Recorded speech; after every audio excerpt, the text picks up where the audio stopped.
Welcome back to the show for business owners, your first 1,000 clients. I am your host, Mitch Russo, and I've been an entrepreneur, business owner, corporate CEO, venture capitalist, and company founder for the last 30 years. And if you're just joining us for the first time, the mission of my show is twofold: to uncover your potential and guide you to realizing it, and provide you with the tools and the wisdom to get your own company to 1,000 clients and beyond. My guests are leaders and business owners who have been selected to share their hard-won wisdom, who want you to avoid the potholes of life and cruise smoothly to your goals. My guest today is a business expert who has mastered the art of perception for the purpose of becoming a human behavior hacker. Now, listeners, we have never had a human behavior hacker on the show before, so I promise you are going to enjoy this episode immensely. But this very rare skill came at a cost. She was born with dyslexia and had to learn how to communicate in a completely different way. You see, dyslexia wires your brain with different neural pathways when compared to others. This, at first, was a severe challenge when it came to human relationships and distraction. So much she needed to live in isolated places so she wouldn't suffer overload. She still reads books 7 times before she feels she's comprehended the material. But with every problem comes a solution built in. Hers was the ability to turn this deficit into an asset. Her condition gives her superpowers that allow her to see through normal conversations in either text, emails, or live interactions and spot inconsistencies that others would never see. Her keen understanding of human behavior has proven to be so valuable, she works with politicians, law enforcement, doctors, to name but a few. Her work takes her behind the scenes, where in the shadows she can work unobstructed, yet deliver breathtaking results to her clients. And today, she is with us to show you how you can use some of the techniques she's developed to increase your own human perception, gain a valuable advantage and insights with clients, staff, and even family members. Welcome, Susan Ibitz, to the show. I'm speechless, and that's not something who happen really often, Mitch. Thank you very much. That's quite a presentation. Please don't change it. I won't change a word. Thank you so much for being here, Susan. I am truly excited to chat with you and find out all the great stuff you're doing and really learn from you as well. But before we get into the meat of this whole mentor session on human behavior, I want to know how this whole thing got started for you. I was born and raised in a really unorthodox house. My mom was a stewardess when she met my dad on a flight. She was in first class and met my dad, who at that point, he was a diplomat. And during the flight, my dad says, "Will you marry me?" 45 days later, they were married. So that's how unorthodox my family was and is. My parents are still alive. I have 3 amazing brothers and sisters. At an early age, I start having problems, developing problems learning. So my mom started studying special teacher classes to help me, to the point that she put me back to finish high school and put me to college. So I finally started studying psychology because I was really invested in what happened with people and the brains. At half of my master in psychology, I realized I'm not done for the pressure, for the deadlines. I'm really good when I need to explain you something, but if I need to do a test, or I need to be put under a test, I cannot take it. Like when you need to evaluate me, I cannot take it. So one of my teachers says, "Well, I have a friend who's a producer and he's looking for somebody who can help him to produce some segment, and you can make talk a rock. I think you will be great." And so you finally give up on your psychology degree. 6 months later, I have my own show. I had it for a couple of years. I ended up being undercover in Cuba and doing segments. And that's what I find out, that I love what I do. I go talking to people. I can read people.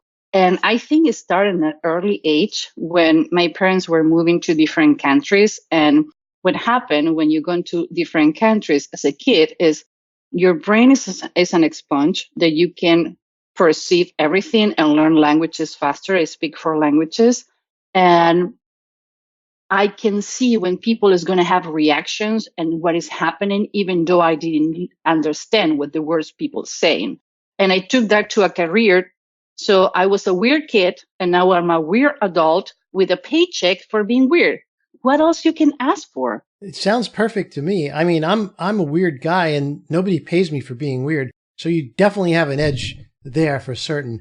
And it sounds to me like this was a process of discovery. So of course you were born in a certain way, but this whole process of discovering the asset part of your disability, that to me is fascinating. I'm wondering, when was the first time you really realized that this was a gift instead of a burden? I think it was 7 years old, and I came back from school, and it was difficult for me to relate to other kids. My parents read all the time. My father, it's beside to be a diplomat for many years. He's an artist. He's a painter and a sculptor, and he have a big studio. And usually on Fridays, he went to the studio, and he didn't leave the studio until he didn't finish a book. So I have the grateful to have parents who were extremely well educated, self-educated. None of them have degrees or master or PhD, self-educated.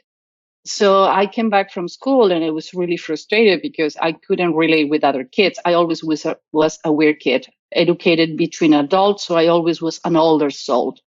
And I was struggling with the school, and my dad says, well, you are not bad. You're special. And I love you because you're special. And everybody in the family is special. You have a gift for animals. You have a gift to talking to people. People talk to you in the street. People approach to you. So use that gift to get to the next level. And that was really important when your parents support you and your parents give you confidence in yourself. And my parents, again, my mom took classes and to be a special teacher, and she developed a career helping kids with the special needs and education due to she need to deal with that asset to her own daughter. And I guess having 3 extremely successful kids, the 4th one being a person with special needs, then I never consider myself with special needs. I have a special gift. I love so that. I always look half of the glass full. I always look for the glass full. Like, I have a flat tire. Well, I have the chance to take a break. I don't need to be running with the car. I break a nail. Well, I have the chance to do a manicure. My friends get crazy. Like, are you ever mad, depressed, or cursing? Like, I curse like a trash bag. But not because I'm frustrated, it's because it's a way to bend and not take it to others. So my parents taught me that I'm special. I become special to weird, and I develop a career with that. So I would say parents were really important, and family and friends were really important, and still are really important in my life. That's terrific. And you got to keep your potty mouth to yourself here on this show. This is a family show, so no cursing. All right, great. We're going to have a lot of beep, beep, beep. I'll need my beeper here. I don't have it handy. So let's get into the work itself. And I before we turned on the recorder, you had mentioned in passing that you're currently training 120 police officers in a SWAT team in human perception. So these types of opportunities start to show up for you.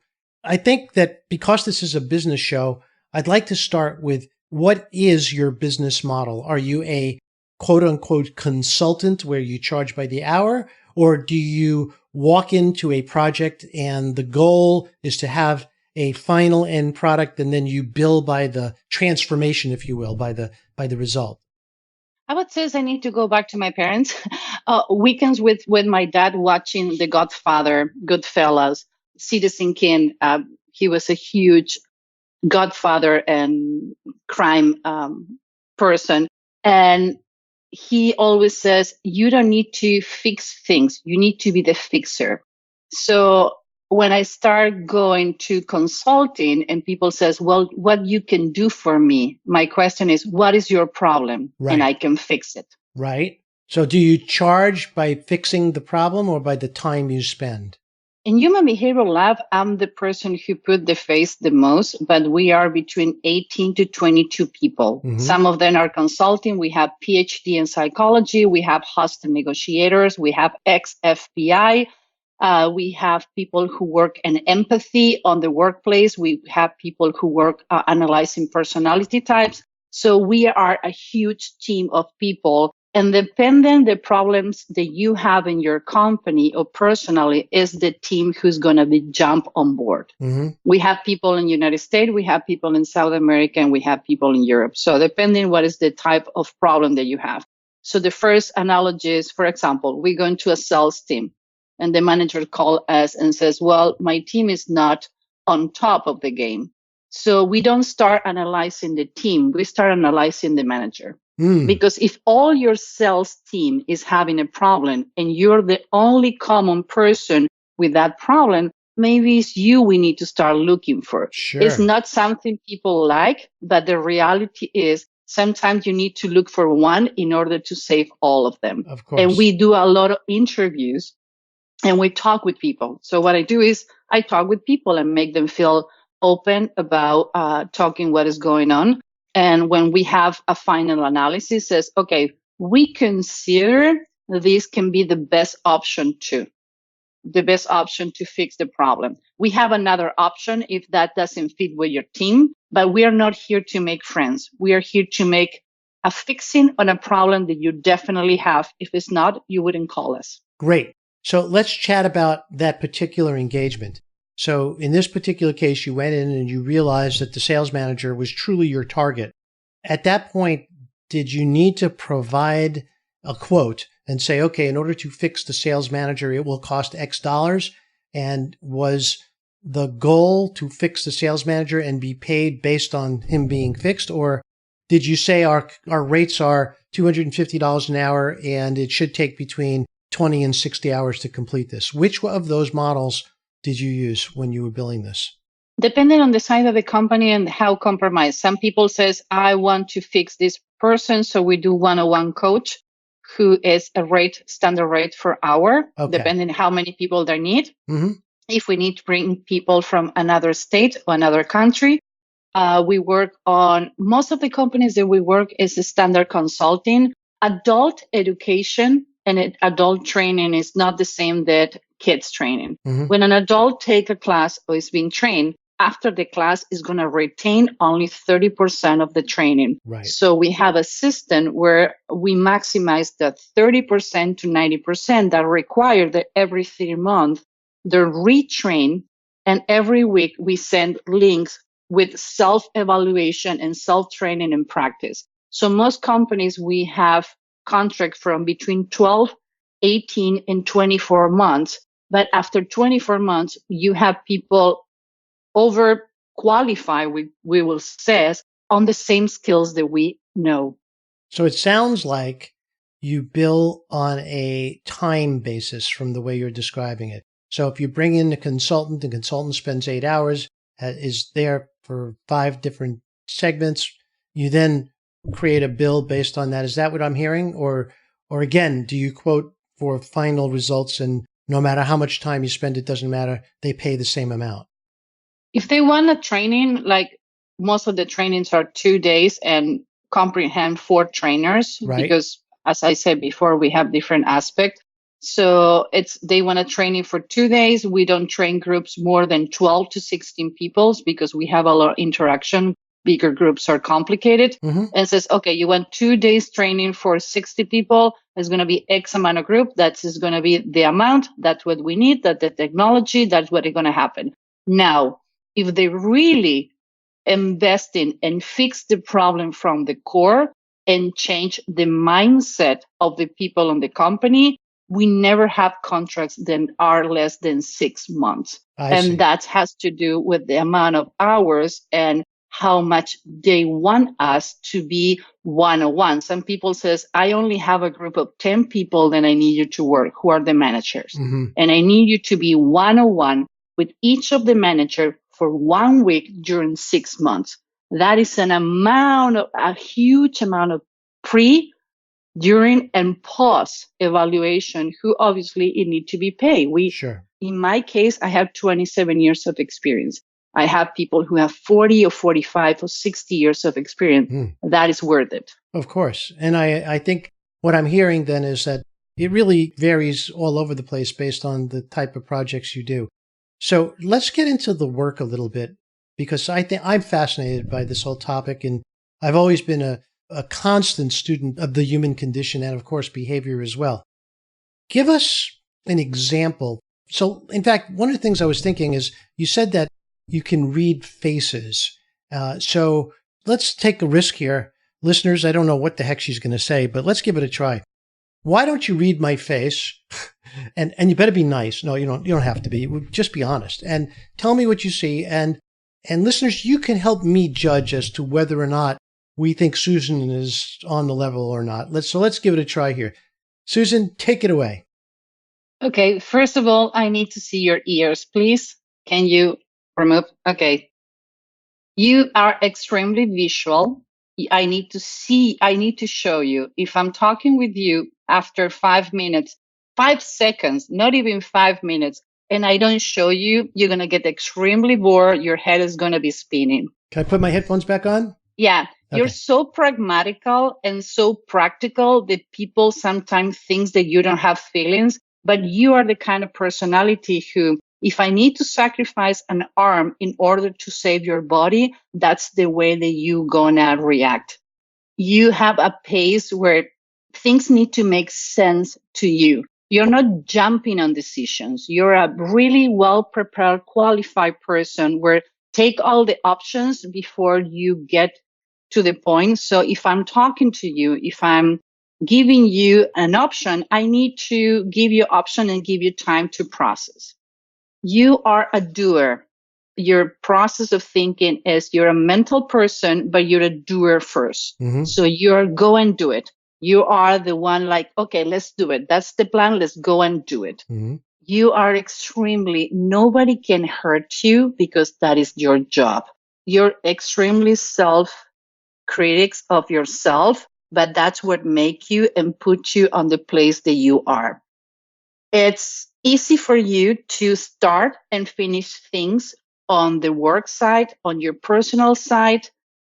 You're good initiating things, but if you will start a new relationship, you're going to get really excited on the beginning, but after that, you're going to get distracted with something else. And I see you smiling. You're well-spoken. You can convince someone on anything that you want. You're a really good seller, but you talk only when it meant to be talked. You're not talking for talking. You have a small mouth. Mm-hmm. That meaning that you can be, even though you express yourself as an extrovert, you're careful with the use and proper and place the words you use. And another thing, you develop a gift. When you talk, people listen to you. You have those power pouches who give you authority. Mm-hmm. And another thing, when people complain because you're interrupting, you're not interrupting because you're rude. It's because your brain is going so fast. If you don't make the questions, you feel that questions are going to be burning in your head. Exactly. Wow. That was unbelievable. You were spot on in so many ways. And it's interesting. I had no idea that it was possible to have these types of perceptions just from looking at a face. So one of the things that I would say that most of what you said was very accurate, but now let's take the opposite side of that. What issues should I work on to improve myself based on your ability to read my face the way you have been? First of all, I would say don't be so critical with yourself. Everybody have the chance to make a mistake. And I can identify with you being so surgical and pragmatical. When we are pragmatical people, we tend to say, oh, okay, how you doing? And sometimes it's how you feeling. Right. Sometimes when we need to make decisions or we have friends or people around us who says, oh, my heart is broken. I just broke up with my partner or my girlfriend or boyfriend. It's like, oh, great. It was an X and Y person. Let's go to the gym. Let's go for a drink. Like, no, I need to talk. And like, Oh, I'm a fixer. I don't know how to do that. Uh, why are you laughing? Because several years ago, I had a client who was building a tool to discover a person's why, their core why. So, as their coach and consultant, I was very interested to see what the tool would say about me. So when we did the analysis, and of course, it was early in the days when the tool was not perfected yet, it still required the genius who invented the process to finalize the decision. He came back to me and said, look, the tool got confused with your answers, but here's what it comes down to. You always try to find a better way. So you're a better way person. You can't look at something and be content with it. Your brain immediately starts finding a better way. And so in relationships, where that leaves me is my beautiful ex-wife in this case would come to me and say, I want to talk to you about something. And in my mind, it's okay. That's a problem that needs to be solved. I will have to fix this. So you mentioned the fixer, and I totally identified with that. And it took all these years of understanding this to change my behavior, which is deliberate and sometimes difficult because my nature is, in fact, to try and fix things. So great job. You got a lot of that right, and I really appreciate it. For the sake of listeners, I just want to make it clear. Listeners, we are talking to Susan Ibitz. She is a human perception, human behavior hacker expert analyst, and she is exposing us to information that I've never heard or seen before. I hope you're enjoying this show. You can go to yourfirst1000clients.com, look for Susan Ibitz's show page, and on there, you will see every word we've said completely transcribed, including any links, any references that either of us make during the show today, including a special gift, which we will talk about shortly, which I highly recommend you stay on this show to hear about because it could greatly change the way you see people in general. So, Susan, let's talk about the average person who's in business today. And let's pick a broad topic. Let's say sales. How can a salesperson improve their results? Because really, everything you say is cool and interesting, but we care about results. What can a salesperson do to improve their results using some of the ideas and techniques which you've developed? Only one thing. You and I, we never face each other before this show. So it's not that I have your picture before and analyze your picture before. You put me on a spot and I reply as best as I can. You did. And that's what people who does sales can do. Remember when a couple of years ago, they were telling us, 93% of your communication is your body language, your micro expression, the tone of voice. What was the last time the first encounter as a salesperson was a business person you have in person with someone?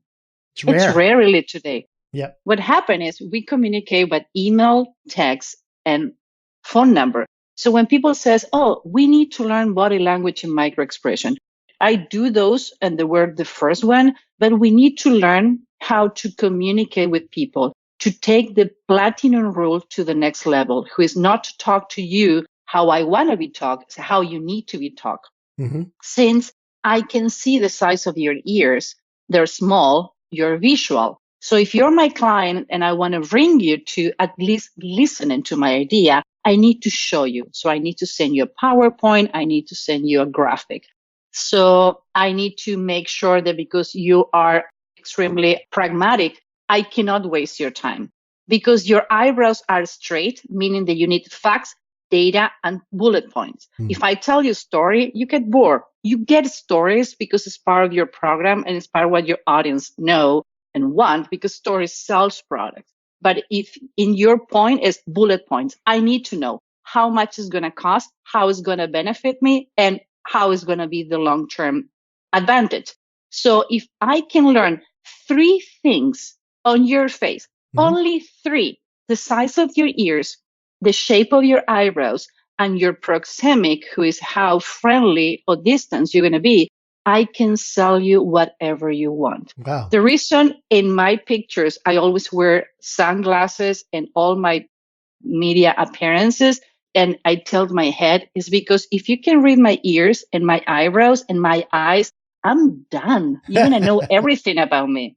That's so interesting. Well, I guess for the unskilled like myself, I don't know anything about you, but I'm so glad to see you without sunglasses anyway, because you're very pretty and I enjoy the conversation we're having so much. So interesting. You said I'm a visual person. Something you did not know about me is that I'm an award-winning landscape photographer. I've traveled all over the world and I photograph, and my work is published internationally. So there you go, listeners. She nailed it. And I think, Susan, you did an incredible job. And I like what you said. You said that if I can see your eyebrows, the size of your ears, and what was the third thing? My personality, whether or not I'm friendly? No, proxemic. Proxemic is the distance between your eyelid and your eyebrow. Okay. Your proxemic, for example, Mitch, vary. You sometimes have a high proxemic, the distance is really high, but most of the time when you're paying attention and concentrated, it's low, Right. Meaning that you can go from being really patient and distant and put distance to people to the point that people doesn't know what is going on, or be really friendly. You manage that. If I can know that and I feel that you give me the cold shoes, it's because you don't trust me, because the bottom lids of your eyes are flat. So if I can marry that with the size, the distance on your eyebrows, I can determine that you're cautiously paying attention and you don't trust on some of the things that I tell to you. And I can know that even without knowing you. You Google someone and today you can find pictures of everyone. That's so right. What about if I can read your face before I can send a proposal to you? So I can say, Mitch, I see that you have a problem. That we can watch together. Those are visual words. But if you're an audit person, I can say, I hear you. I can listen to you. Let me talk to you. Those are audit words. So you can translate those words in an email that can make you open my email, reply to my text, or reply to my phone call. Wow. Wow. That's so powerful. And again, simple, which I love. So this is something that we can apply every day just in conversation. This is something that you could meet somebody in the street or be said, like today, for example, I drove into Fort Lauderdale at the 27th floor of some fancy building to meet with an executive. And, if I would have had this information before I met him, I probably wouldn't have heard what he said because I would have been trying to measure his ears and eyebrows and stuff. But I also would have probably instantly given me some insights into who this was. So before we even talked, I'd have this incredible edge of knowing a little bit more about him than I could have. Now I have, after being alive as many years as I have and have done all this stuff I've done in life and business, I've developed my own little way, whatever that may be. So I'm still pretty good at perception, but this would give me an edge that I'm excited about. And listeners, I think this would give you the edge as well. Now, Susan, I know that you probably have millions of stories, and this is a completely unprepared question, but I wanted you to tell us, I want you to go back into time and maybe come up with a story that you think really illustrates the edge that your work provides. And maybe if it's a fantastic story about something really interesting or clandestine or something, I think we'd all enjoy that. Do you have a story like that comes to mind? I have one that I can tell. For many years I work and I cannot reveal the work I did because I have non-disclosure agreements. But I do, and I know the question coming later, so I don't want to go too deep in this, but I do 30% of my work pro bono, and I love it. When I decided to go to private consulting, I talked to all the team and says, okay, you don't need to do it. And everybody ended up doing it. But I'm going to do pro bono. I want to help people. I want to put everybody on these magic tricks and this toolbox of superpowers.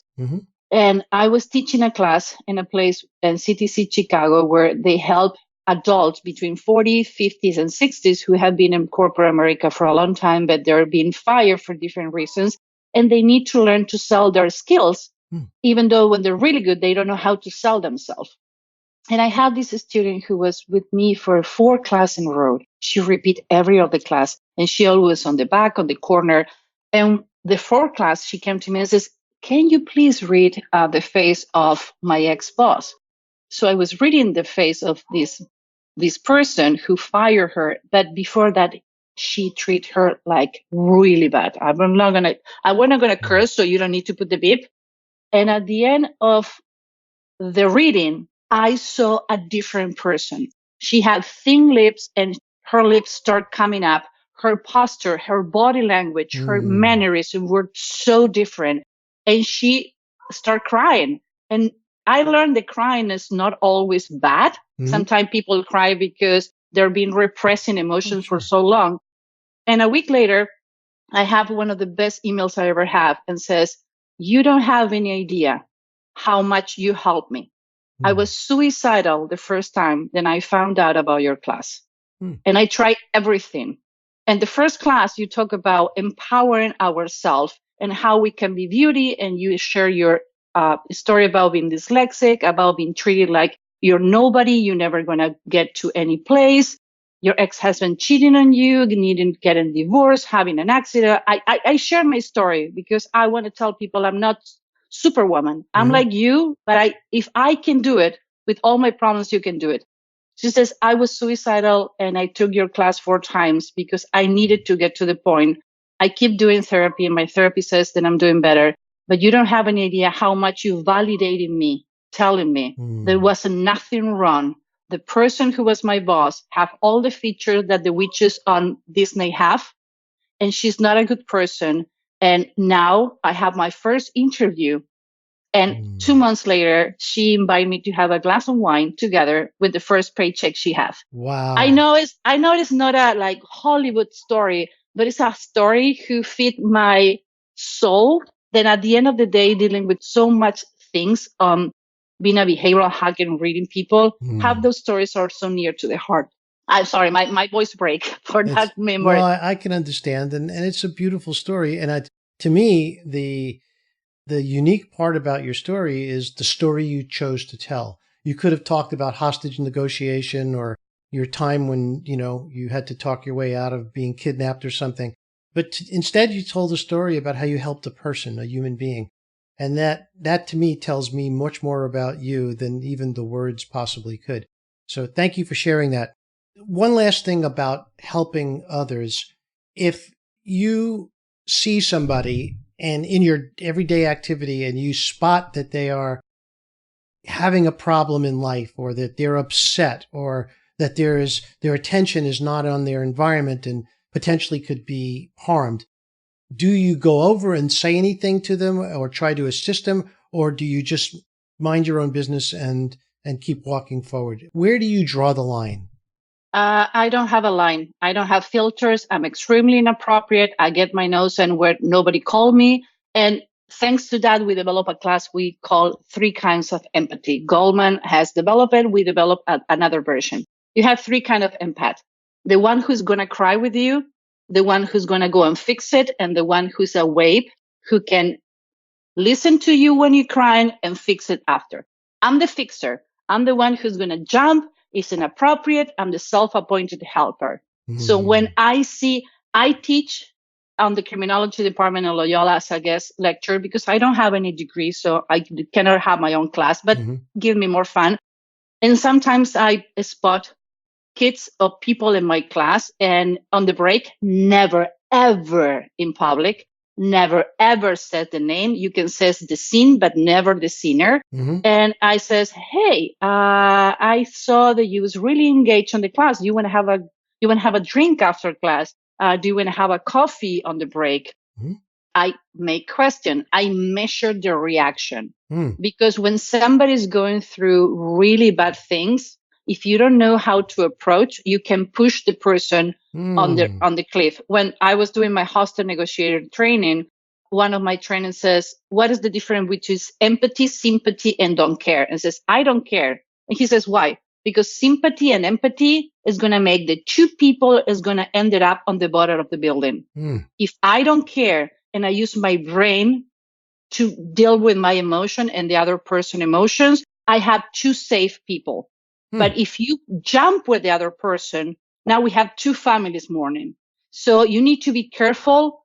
And the people who is extremely empathic, they go and cry with you. Now we have two depressed people that we need to call two ambulance. So I always says, be careful with your emotions, other people emotions. The same way I need to be careful because I'm a fixer. I tend to jump on fixing point. And some people just need to talk. I'm learning. I'm still learning. I'm almost 50 and I'm still learning. Oh my God. Well, first of all, your story is so interesting to me. My former partner, Tony Robbins, has a incredible track record on hostage negotiation. On suicides. So I believe the number is over 100. He's never lost a person. So it's over 100 people that he's saved from suicides. And I listened to the way he did it. And it turns out that he's exactly what you just described. He's a bit indifferent, but never matches their tone sympathy-wise or empathy-wise, and instead chooses to show them the effect of what they're about to do versus how they are or what they feel. And so it's so interesting to compare someone like Tony Robbins and the words you're using right now, which are just fascinating to me. So thank you very much for sharing that, and very informative. That's a great story.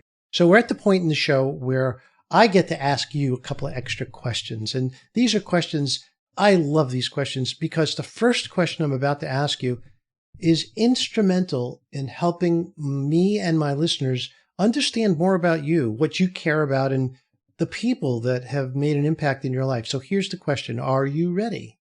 Yes, sir. Good. Who in all of space and time would you like to have 1 hour to enjoy a walk in the park, a quick lunch, or an intense conversation with? I told you this is one of the most difficult questions. I have a lot, but I need to choose one. It's going to be weird. Groucho Marx. Groucho. Whoa. Now, I have had over 200 interviews and no one has ever said Groucho Marx. Tell me why. He was an awkward, social, weird person like I am. He had a really dark sense of humor to the point he was kicked off parties and clubs. Hey, me too. He did gross jokes in funerals. Me too. And I wanted to know why. I never met anyone so dark and inappropriate like I am. I'm still trying to learn manners. My dad, he's 90, my mom is 80, and still like, oh, come on, really? So I would love to talk to him and like what it was to be Jewish. I'm Jewish too. Different decades. To be funny. And I think at the end of the day, I cope with humor to deal with things that are being really difficult in my life. And I think he did the same.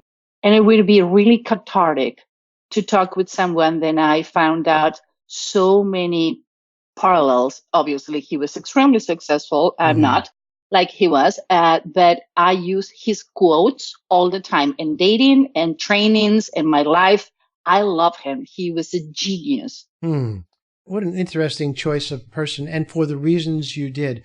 So what I find is that some people choose that one individual because of their similarities to them, and in many cases because of the differences between them.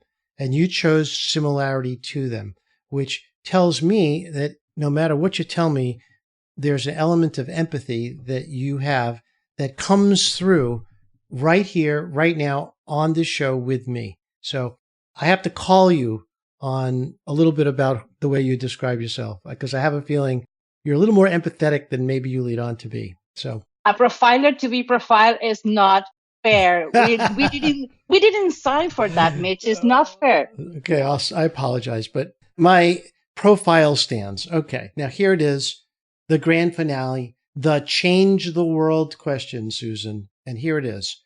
What is it that you're doing or would like to do that truly has the potential to literally change the world?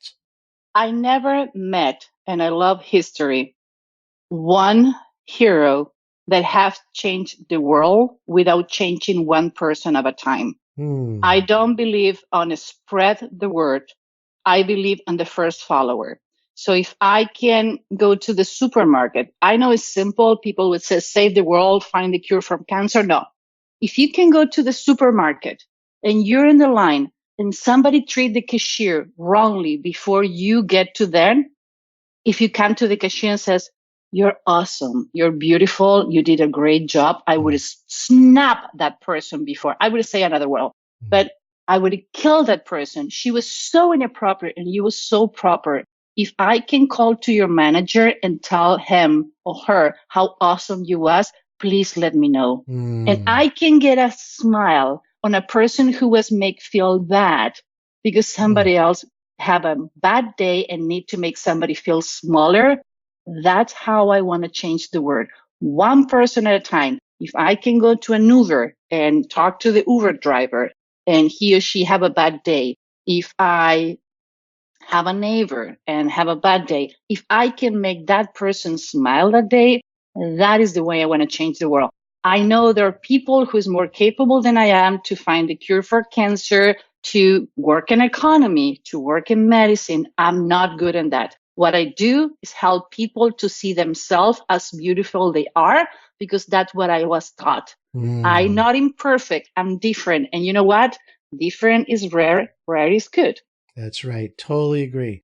Well, before I let you go, we talked earlier about you providing a gift for my listeners. And this is a very exclusive gift. Why don't you describe it? And listeners, you'll be able to access a chance to get this gift by going to yourfirst1000clients.com. Go to Susan Ibitz's show page, and there at the bottom will be a link directly to what she's about to tell us. Susan, take it away. I don't know if after this shows people is going to go to the link or not. What about if we can tell your listening they can have a 30 minutes one-on-one Skype with me, and they can ask whatever they want. They can make me read their faces, rate their significant other, the bad boss, the good boss, the boyfriend, the ex-one, the new girlfriend, whatever they want. They have 30 minutes. And you're going to determine how long this is going to go on until we pick the finalists. And they have 30 minutes one-on-one with a profiler, human behavior hacker. Where else you can have that? Take advantage. That's right. Listeners, you can't get this any other place except yourfirst1000clients.com. Susan Ibitz's show page is where you'll find the link. And just to be clear, it doesn't mean that if you click on that link, you will get that interview, but you will get a chance to get that interview. There'll be several people, hopefully thousands, coming to the show page, and Susan will pick one to work with, and I will leave it to her to make that decision, of course. Susan, it has been eye-opening, mind-blowing, and completely crazy having you here on the show. Most people listen because they are looking for new ways to build a business and to be more profitable. I think you fit that bill 100%. I think if people were just to take the 3 core tips that you shared during this show and apply them every day, they'd make more money in their business. Susan Ibitz, thank you so much. I can't wait until we have a chance to talk again soon. Anytime you want. Please be as weird as I am. You got a deal. You've been listening to Your First 1000 Clients with your host, Mitch Russo. Go to www.yourfirst1000clients.com for a free guide on how to get 1,000 of your own clients. And if you like this episode, please go to iTunes and subscribe, rate, and review.